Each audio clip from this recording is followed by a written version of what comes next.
आप लोगों को कृष्ण क्लास में स्वागत है। इस चैनल को सब्सक्राइब एंड लाइक करना ना भूलें और बेल आइकॉन का बटन दबा दें। आज आपको प्रतिलेखन संख्या 97 और 98 लिखाएंगे। पहले 80 के स्पीड में, फिर 100 के स्पीड में, फिर 120 के स्पीड में। Ready, last ready, start. महोदय, पंजाब के संबंध में मुझे यह कहना है कि अभी कुछ दिन पूर्व वहाँ पर भाषा का प्रश्न उत्पन्न हुआ। मेरा अपना विचार है कि जब भाषा के आधार पर पंजाब का विभाजन हो गया तो आज पंजाब की भाषा पंजाबी है और यह पंजाब के लोगों को निर्णय करना है कि वह पंजाबी किस लिपि के अंदर लिखी जाए। लेकिन एक बात मैं पंजाब की सरकार से आपके माध्यम से निवेदन करना चाहता हूं कि आज जब पंजाब के अंदर 45% लोग इस प्रकार के हैं जो यह कहते हैं कि हमारी अपनी मातृभाषा हिंदी है, तो पंजाब की सरकार को अल्पसंख्यकों की भाषा को संरक्षण देने के नाम पर दूसरी भाषा के रूप में हिंदी को मानने में किसी प्रकार की कोई आपत्ति नहीं होनी चाहिए। इससे दोनों के संबंधों में मधुरता आएगी और किसी प्रकार के अनावश्यक आंदोलन से हमारा सीमावर्ती राज बचा रहेगा। जहाँ तक लिपि का संबंध है, लिपि के संबंध में मैं बलपूर्वक किसी लिपि को समाप्त करने के पक्ष में नहीं हूँ।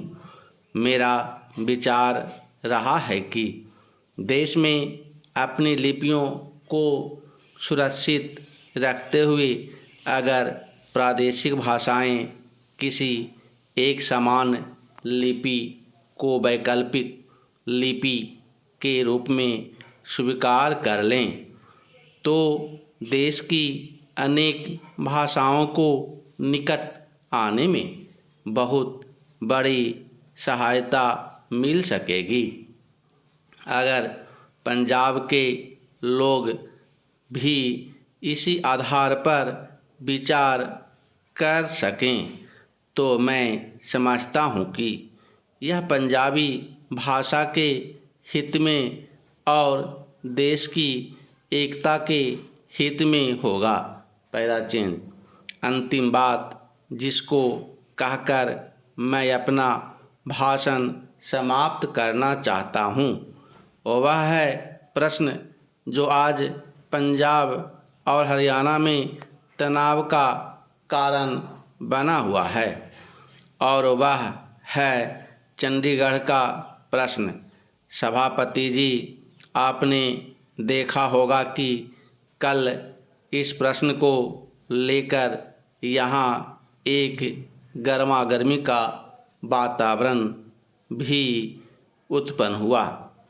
इसके लिए मैं मुख्य रूप से केंद्रीय सरकार को दोषी मानता हूँ।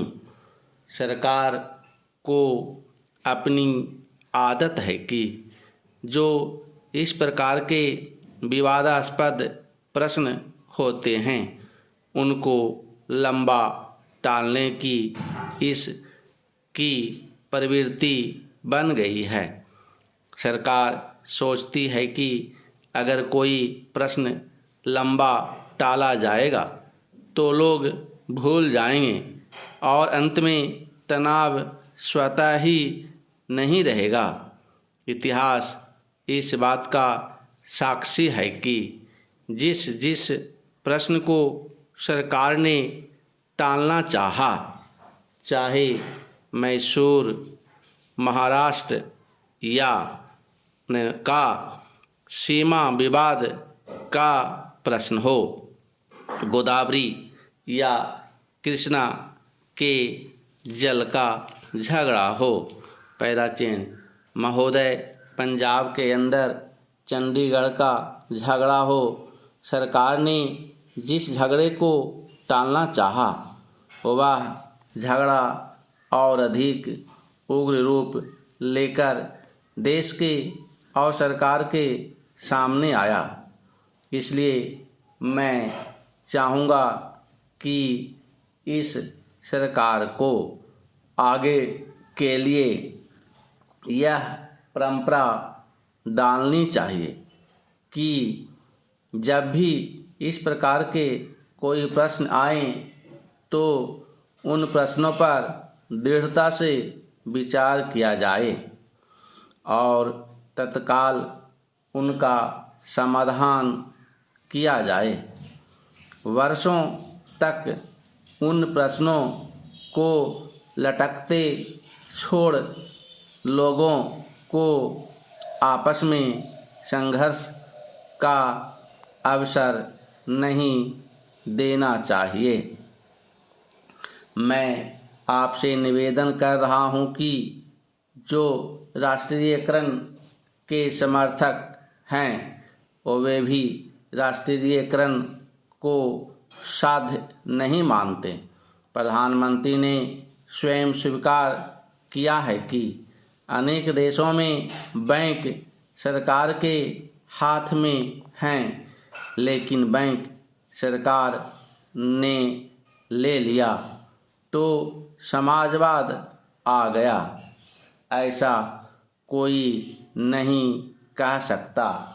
जिन देशों में समाजवाद नहीं है वहाँ बैंक सरकार के हाथों में हैं। फ्रांस में समाजवाद नहीं है, सरकार ने बैंक ले लिए, और ऑस्ट्रेलिया में बैंक सरकार ने लिए थे, लेकिन बैंक कर्मचारियों के आंदोलन के फलस्वरूप चुनाव में जब नई सरकार बनी तो बैंकों का राष्ट्रीयकरण समाप्त करना पड़ा। राष्ट्रीयकरण कोई हर रोग की रामबाण औषधि नहीं है और राष्ट्रीयकरण सरकारीकरण में नहीं बदलना चाहिए। पहला चेन जिस तत्परता से सरकार ने बैंकों को अपने हाथ में लिया है उससे आर्थिक क्षेत्र में कठिनाइयाँ पैदा हो सकती हैं। नए नए लोगों में नई नई आशाएं जागी हैं। क्या ये आशाएं पूरी की जा सकेंगी? अगर ये आशाएं पूरी नहीं की गईं तो उनके परिणाम भयंकर होंगे। सहकारिता के क्षेत्र में हमने लोगों में नई आशाएं जगाई हैं। हमारा तंत्र उसको पूरा कर पा रहा है। समाजवाद मात्र इरादा नहीं है, इरादे अच्छे हो सकते हैं, नेक हो सकते हैं, लेकिन जिस मशीनरी के द्वारा, जिस तंत्र के द्वारा वह इरादे व्यवहार में लाने हैं, अगर वह मशीनरी भ्रष्ट है, अगर वह तंत्र अक्षम है, अगर जनता के प्रति उनके हृदय में सहानुभूति नहीं है, तो फिर राष्ट्रीयकरण भी सहकारिता की तरह से एक बदनाम चीज़ हो जाएगी।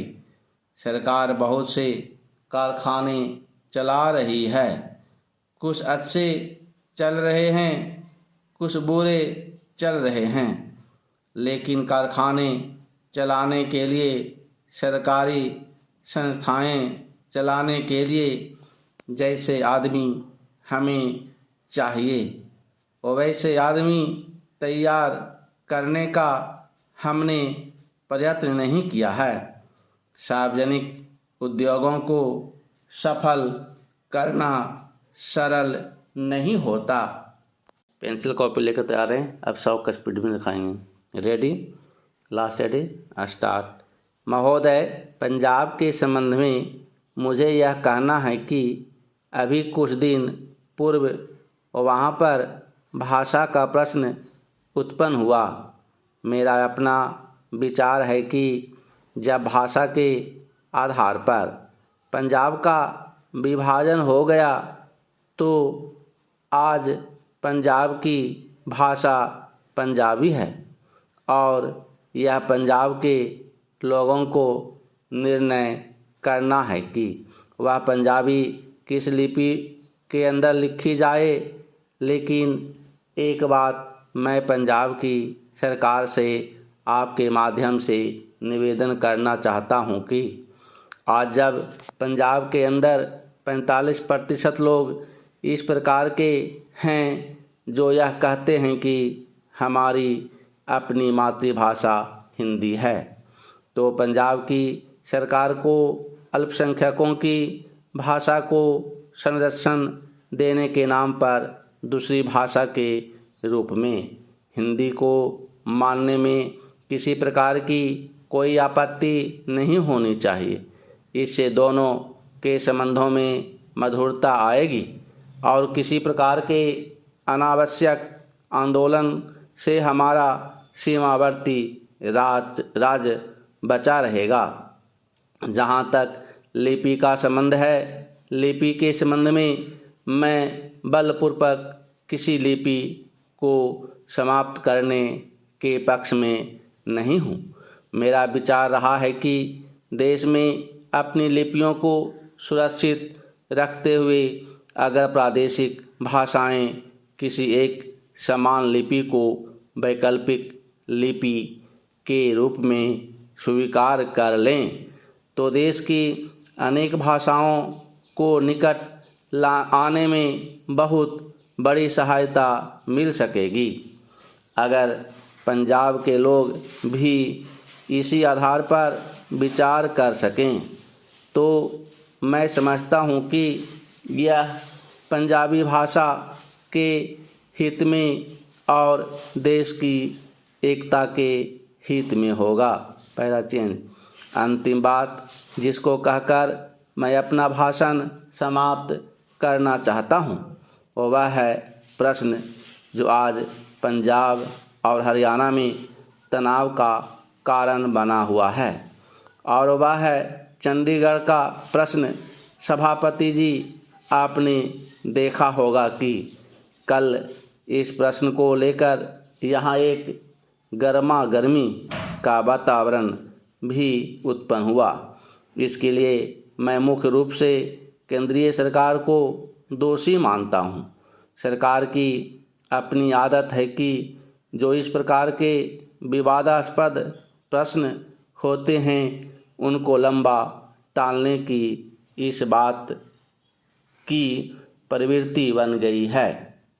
सरकार सोचती है कि अगर कोई प्रश्न लंबा टाला जाएगा तो लोग भूल जाएंगे और अंत में तनाव स्वतः ही नहीं रहेगा।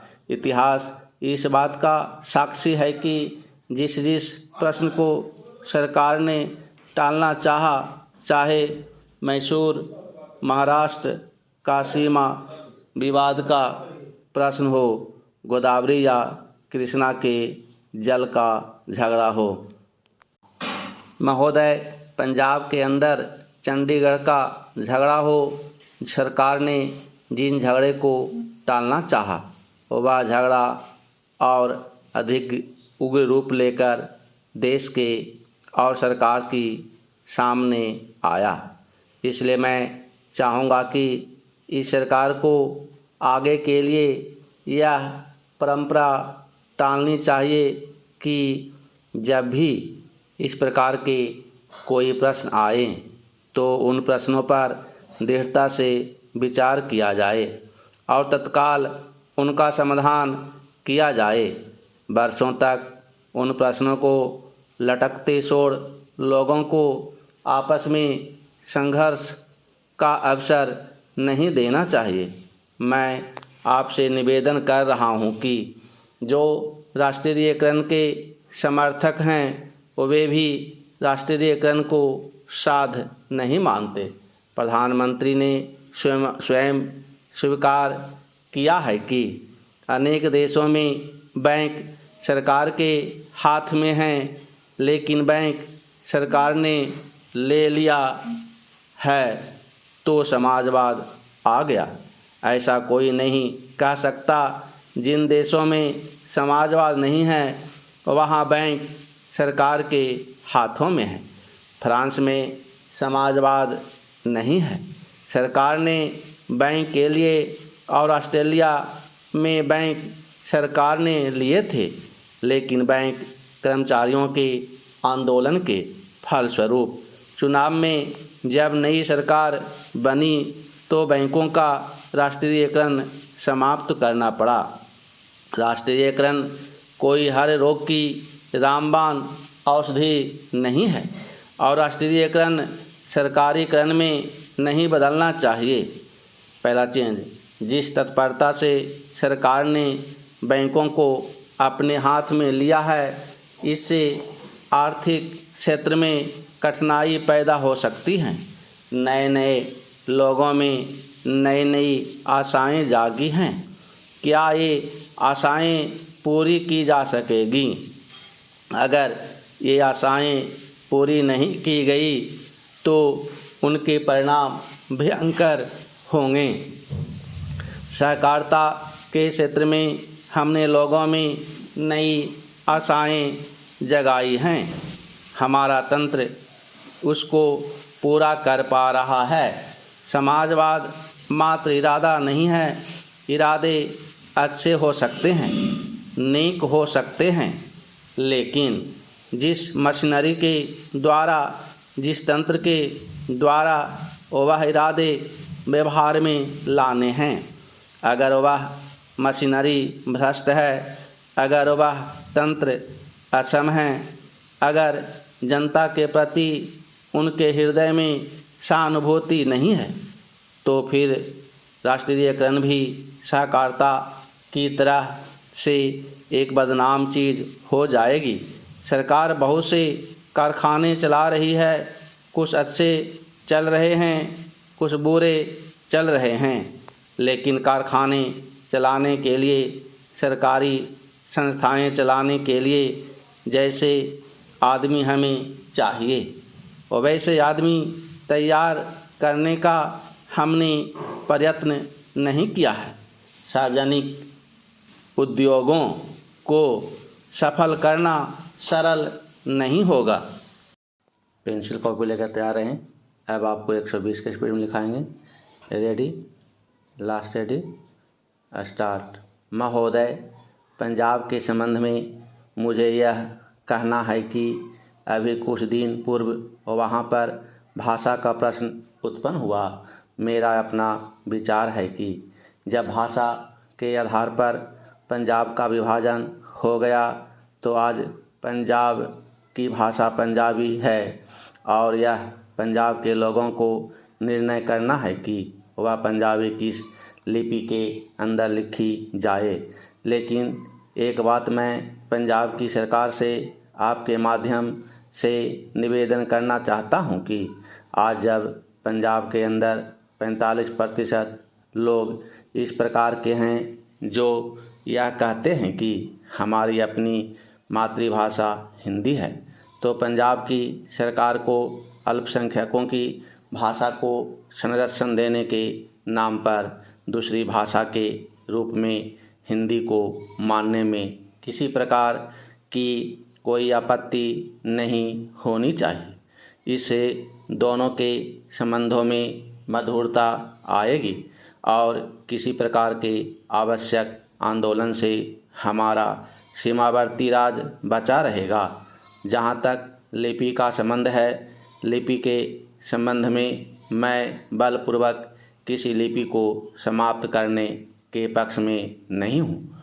मेरा विचार रहा है कि देश में अपनी लिपियों को सुरक्षित रखते हुए अगर प्रादेशिक भाषाएं किसी एक समान लिपि को वैकल्पिक लिपि के रूप में स्वीकार कर लें तो देश की अनेक भाषाओं को निकट आने में बहुत बड़ी सहायता मिल सकेगी।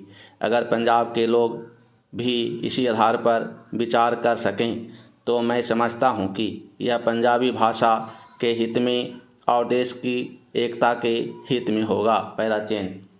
अंतिम बात जिसको कहकर मैं अपना भाषण समाप्त करना चाहता हूं वह है प्रश्न जो आज पंजाब और हरियाणा में तनाव का कारण बना हुआ है, और वह है चंडीगढ़ का प्रश्न। सभापति जी, आपने देखा होगा कि कल इस प्रश्न को लेकर यहाँ एक गर्मा गर्मी का वातावरण भी उत्पन्न हुआ। इसके लिए मैं मुख्य रूप से केंद्रीय सरकार को दोषी मानता हूँ। सरकार की अपनी आदत है कि जो इस प्रकार के विवादास्पद प्रश्न होते हैं उनको लंबा टालने की इसकी प्रवृत्ति बन गई है। सरकार सोचती है कि अगर कोई प्रश्न लंबा टाला जाएगा तो लोग भूल जाएंगे और अंत में तनाव स्वतः ही नहीं रहेगा। इतिहास इस बात का साक्षी है कि जिस प्रश्न को सरकार ने टालना चाहे मैसूर महाराष्ट्र का सीमा विवाद का प्रश्न हो, गोदावरी का कृष्णा के जल का झगड़ा हो। पैराचीन। महोदय, पंजाब के अंदर चंडीगढ़ का झगड़ा हो, सरकार ने जिस झगड़े को टालना चाहा वह झगड़ा और अधिक उग्र रूप लेकर देश के और सरकार के सामने आया। इसलिए मैं चाहूँगा कि इस सरकार को आगे के लिए यह परंपरा डालनी चाहिए कि जब भी इस प्रकार के कोई प्रश्न आए तो उन प्रश्नों पर दृढ़ता से विचार किया जाए और तत्काल उनका समाधान किया जाए। वर्षों तक उन प्रश्नों को लटकते छोड़ लोगों को आपस में संघर्ष का अवसर नहीं देना चाहिए। मैं आपसे निवेदन कर रहा हूं कि जो राष्ट्रीयकरण के समर्थक हैं वे भी राष्ट्रीयकरण को साथ नहीं मानते। प्रधानमंत्री ने स्वयं स्वीकार किया है कि अनेक देशों में बैंक सरकार के हाथ में हैं, लेकिन बैंक सरकार ने ले लिया तो समाजवाद आ गया।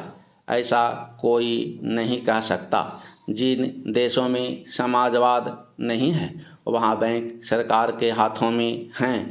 फ्रांस में समाजवाद नहीं है, सरकार ने बैंक के लिए, और ऑस्ट्रेलिया में बैंक सरकार के लिए थे, लेकिन बैंक कर्मचारियों के आंदोलन के फलस्वरूप चुनाव में जब नई सरकार बनी तो बैंकों का राष्ट्रीयकरण समाप्त करना पड़ा। राष्ट्रीयकरण कोई हर रोग की रामबाण औषधि नहीं है और राष्ट्रीयकरण सरलीकरण में नहीं बदलना चाहिए। पैराचेंज। जिस तत्परता से सरकार ने बैंकों को अपने हाथ में लिया है उससे आर्थिक क्षेत्र में कठिनाइयाँ पैदा हो सकती हैं। नए नए लोगों में नई नई आशाएं जागी हैं। क्या ये आशाएं पूरी की जा सकेंगी? अगर ये आशाएं पूरी नहीं की गईं तो उनके परिणाम भयंकर होंगे। साकारता के क्षेत्र में हमने लोगों में नई आशाएं जगाई हैं। हमारा तंत्र उसको पूरा कर पा रहा है। समाजवाद मात्र इरादा नहीं है, इरादे अच्छे हो सकते हैं, नेक हो सकते हैं, लेकिन जिस मशीनरी के द्वारा, जिस तंत्र के द्वारा वह इरादे व्यवहार में लाने हैं, अगर वह मशीनरी भ्रष्ट है, अगर वह तंत्र असम है, अगर जनता के प्रति उनके हृदय में सहानुभूति नहीं है तो फिर राष्ट्रीयकरण भी सहकारिता को की तरह से एक बदनाम चीज़ हो जाएगी। सरकार बहुत से कारखाने चला रही है, कुछ अच्छे चल रहे हैं, कुछ बुरे चल रहे हैं, लेकिन कारखाने चलाने के लिए, सरकारी संस्थाएं चलाने के लिए जैसे आदमी हमें चाहिए वैसे आदमी तैयार करने का हमने प्रयत्न नहीं किया है। सार्वजनिक उद्योगों को सफल करना सरल नहीं होगा।